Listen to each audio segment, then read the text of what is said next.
एक साधु महात्मा एक दिन अपने आश्रम में टहल रहे थे। तभी उनके पास एक दुखी आदमी आया और उनके चरणों में गिरकर अपने दुख दूर करने के उपाय जानने के लिए उनसे प्रार्थना करने लगा। साधु महात्मा ने उसे समझाया और कहा, तुम व्यर्थ में चिंतित हो रहे हो। सुख और दुख हमेशा नहीं रहते। मैं तुम्हें एक कथा सुनाता हूँ, उस कथा को ध्यान से सुनना। किसी राज्य में एक सेठ हुआ करता था। वह बड़ा ही ईमानदार और परोपकारी था। हमेशा गरीब व्यक्तियों की मदद किया करता था। एक दिन उसके यहाँ एक आदमी आया। उसके हाथ में एक कागज का टुकड़ा था और उस पर लिखा था, सदा ना रहा, और वो उसे बेचना चाहता था। पूरे राज्य में सबने उसे खरीदने से इनकार कर दिया था। अंत में वह उस सेठ के पास पहुंचा।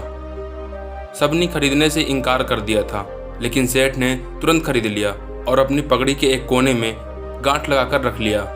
राज्य के कुछ लोग सेठ से बहुत ईर्ष्या करते थे और हमेशा उसकी बुराई करने में लगे रहते थे। एक दिन उन्हीं लोगों ने राजा के पास जाकर सेठ की शिकायत कर दी, जिसकी वजह से राजा ने सेठ को पकड़वाकर जेल में डलवा दिया। सेठ बहुत परेशान था और बहुत दुखी था।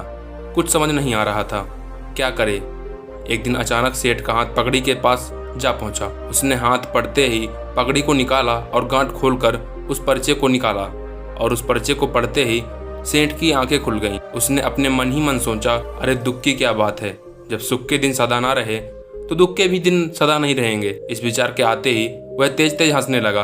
जब चौकीदार ने उसे इस प्रकार हंसते हुए देखा तो उसे लगा सेठ पागल हो गया है।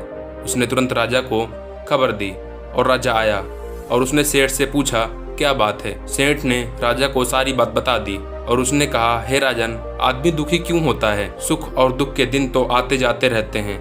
आज सुख के तो कल दुख के। सुख दुख तो जीवन के दो पहलू हैं। यह सुनकर राजा को भान हो गया और उसने सेठ को आजाद कर उसके घर भिजवा दिया। सेठ अब आनंद से रहने लगा और अपना जीवन खुशी खुशी व्यतीत करने लगा, क्योंकि उसे अब ज्ञात हो गया था कि सुख के साथ दुख के दिन भी सदा नहीं रहते। साधु महात्मा की यह कथा सुनकर उस व्यक्ति का मन हल्का हो गया। उसने महात्मा का आशीर्वाद लिया और निकल पड़ा।